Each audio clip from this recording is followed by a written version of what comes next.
Hi, I have 3 rackets here and tell me if you can hear the difference. On this first racket, it's my current string setup. The second racket has strings that claims to be loud. And on this third racket are strings that I always thought was pretty loud. In this video, I'll review these 3 strings and we'll figure out if loudness really matters. Alright, so let's first talk about the string setups that I have on these 3 rackets. And as I mentioned on the first one, I have my current string setup. I've been using this for the last 6 years. And I have 2 polyesters where I have the mains as a thicker one, Prince Tour XP in 17 gauge, and the Vortex in 18 gauge. Now the reason why I like to run this combination, and I do use this for some of my customers, is that I feel like when you combine 2 gauges, having the thicker one in the mains provides you a little bit more control and durability, and having the thinner crosses add more power. So if I did run all 18 gauge, I feel like I would get a lot of power, but then I would lose out on control. And if I had all 17, then it'd definitely be more durable, but you know, I like the extra pop that the 18 gauge provides. So I think it's the best of both worlds. And I have some other customers that I would go 16 on the mains and 17 on the crosses. So I always go thicker on the mains for that reason. Now I did have another theory, and I posted a comment on this video, and I'll provide the link below so you can see it, but you can also read my comment. But it was done by Tennis Warehouse, and it was by the TW professor, Lindsay Crawford. And what I did is I made the comment about my string setup, and I had another theory about the thick mains and the thin crosses. And I felt like it actually, having that setup, the thicker mains will pop out of the string bed a little bit more. So as you brush up on the ball, I felt like it was going to grab the ball a little bit more, and having the thinner crosses would allow the string to snap back because there's less surface area.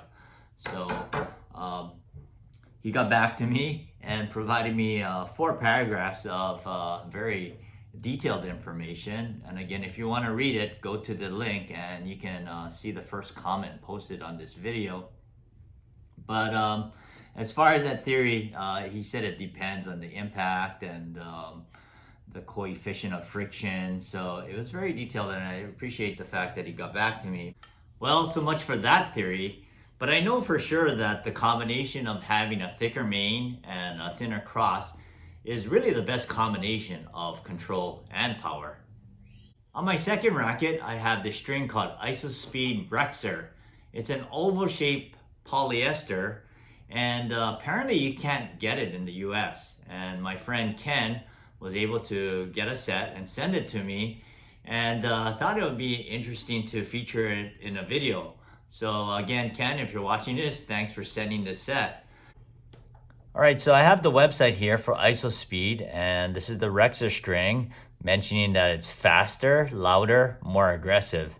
And again, I don't know why the loudness matters, but in the description, it says here that it's a loud monofill string for pros and advanced players. The elastic material mix allows for fast, controlled hits and helps the player to impose an aggressive style of play on the opponent. The oval conception gives the string extra control and spin. Now under the details, it is a 1.25 gauge. And some of the technologies in this string, it mentions it's pre-stretch, it has low friction, double heating, spring load, and liquid wax. Alright, so on the third racket, I have a very unique string. And at a glance, it looks like a polyester string, but it's not. It's called the Ashaway MonoGut ZX Pro, and this is in the 1.22 gauge. And some of its attributes, again, it's not a polyester, it's actually made out of ZX, and it is a monofilament. So it claims that it has the dynamic stiffness that is similar to natural gut, And because it doesn't have polyester, it doesn't feel stiff. So, but it does have the snapback ability of polyester, so that's good for spin. And then finally, it does mention that it has very good tension maintenance. One thing I did want to add about stringing up the Ashaway MonoGut ZX Pro is that it's very sensitive to kinking and wiggling. So what I mean by that is when you tie the knot, it's very important that you use a small knot like a pro knot. And when you're pulling up on, when you're cinching the knot, just make sure that you're pulling in a straight line. You don't want to wiggle it around because there's a good chance it'll break. And it's happened to me, so believe me, it does happen. The other thing is if you don't feel confident about the knot you're tying, you can put a small drop of crazy glue or super glue right in the knot. Just be careful not to overdo it. The other thing is as you're pulling up or cinching a knot, you can use your other finger and press in on it as you're pulling up, just to kind of keep that knot to stay as tight as possible. So it also recommends that it be pre-stretched, so I'll talk about that next.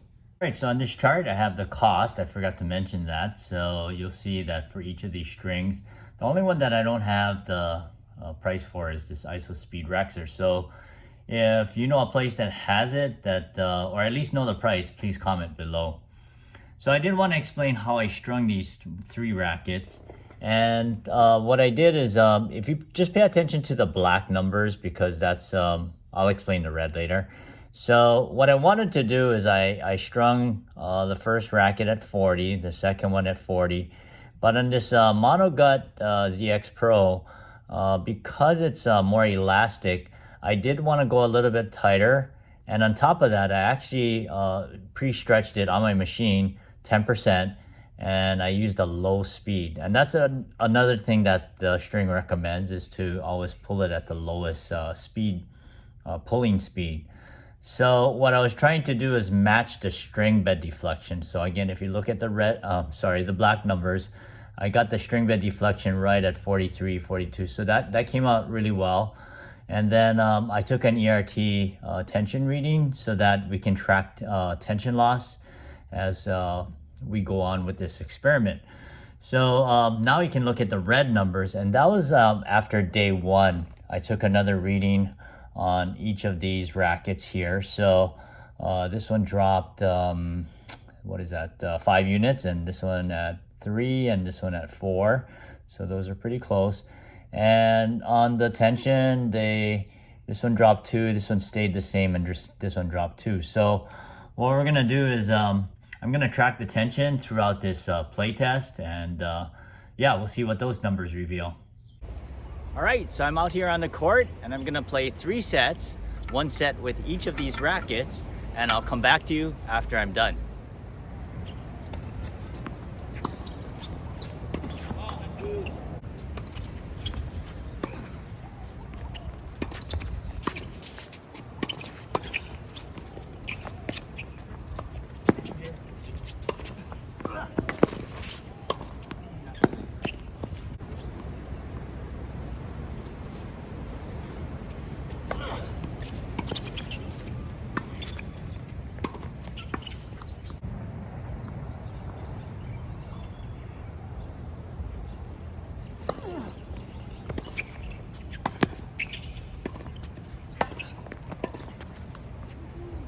All right, so I went ahead and played the first set with my current string setup.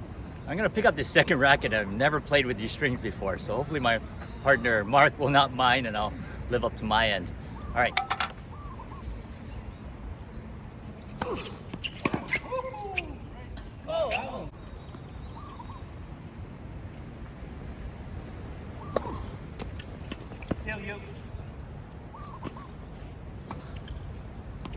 Oh, holy crap, no. I saw it was spinning in it. Good shot, on the line.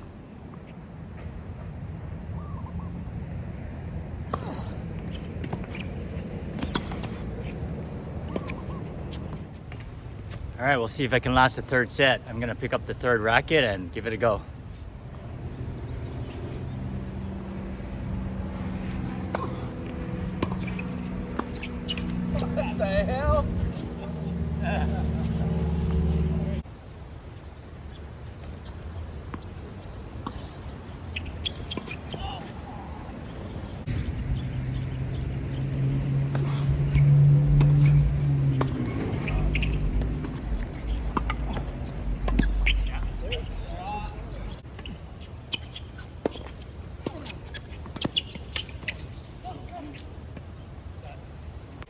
Alright, so I finished playing the 3 sets and I started the first set with my string setup.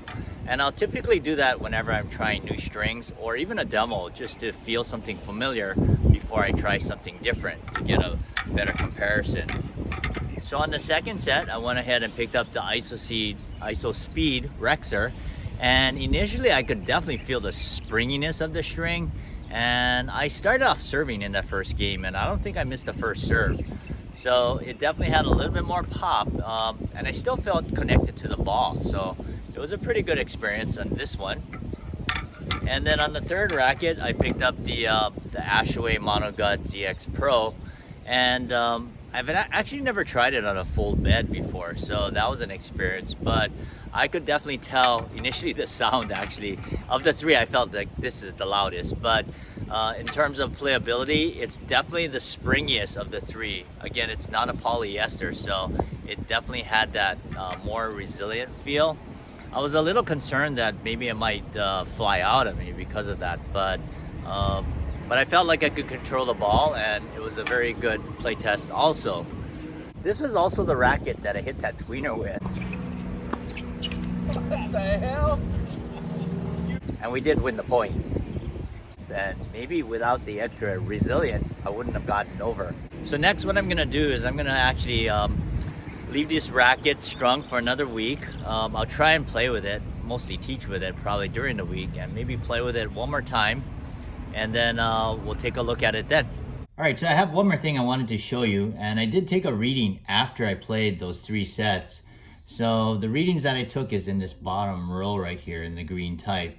But if we start with the RDC, I have the reading here at 36, and this minus is the differential. So if we just look at the differentials of each of the rackets, you'll notice that it's -2, -3, -3. So nothing stands out there.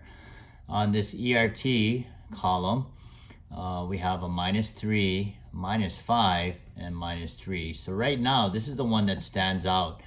And overnight it held tension, but after the play test, it ended up in -5. So it'll be interesting to see what these numbers reveal as we get more into this experiment.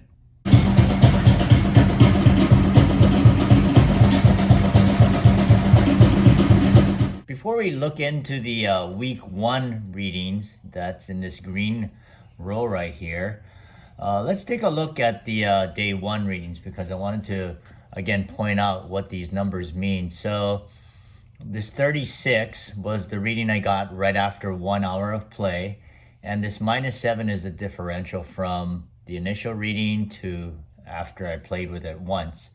So you'll see that for each of these rackets and each of these columns. So again, this is where we left off last week on these.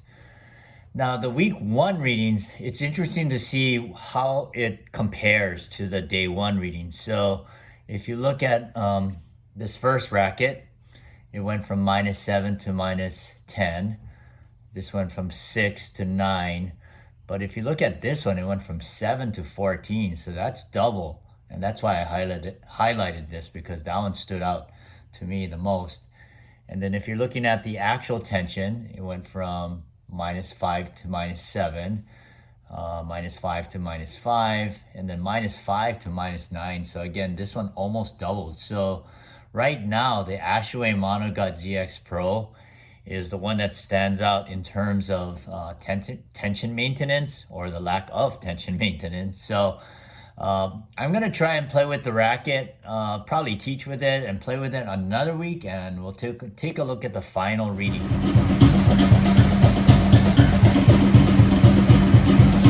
All right, welcome back to week 2 and our final reading. So before we get into it, I did want to do a quick recap that last week, this was the one that stood out because of the fact that the differential doubled in both the tension and the string bed deflection.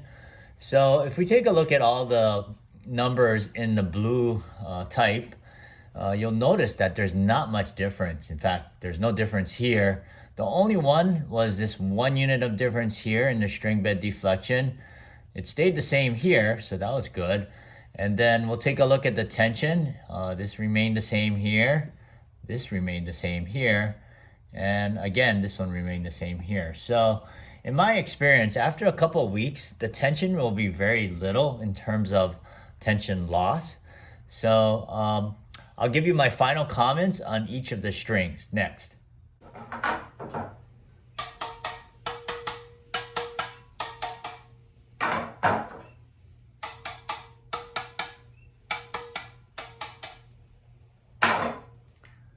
Remember at the beginning of this video, I said, and we'll figure out if loudness really matters. Well, I'm not sure what all the noise is about, because of the three rackets that I just tested in terms of the pitch, this one sounded the lowest. So, but it's not taking away anything from its playability. In fact, I enjoyed the playtest of these strings.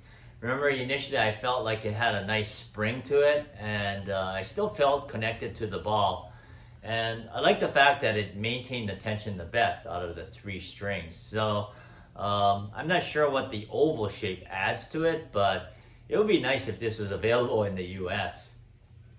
Next, we have the Ashaway MonoGut ZX Pro. Now, these are the strings I mentioned at the beginning that I always thought it was pretty loud. If you've never played with it before, it does kind of have a unique sound. I did enjoy the first day when I played with these strings. It had very good pop. It was very resilient, and definitely the springiest of the three strings. And remember, this is not a polyester, but it did have very good snapback like a polyester. However, after I played with it a second time, I noticed that the strings started to get stuck out of position. So that part I didn't like. And the readings revealed also that it did drop in tension. So I would recommend, if you want to try these strings and you're switching from a polyester to play with something more comfortable, you should definitely string it tighter. And remember, I did string it 2 pounds tighter, and I did use the 10% pre-stretch function on my stringing machine. And finally, we have my string setup, which is Prince Tour XP 17 on the mains and Prince Vortex 18 on the crosses. And I mentioned that I like the combination of the thicker mains for the control and the thinner crosses for power. I still think it helps for spin, but remember, that was just a theory. And so if you have any favorite polyesters that you like to use on your strings, I would recommend just trying this out. Just get the 2 different gauges, or you could even use 2 different strings, polyester strings, and combine the gauges that way. So yeah, you might like it. I hope you enjoyed this review of these 3 unique strings. Thanks for watching. Happy stringing, and let your strings play.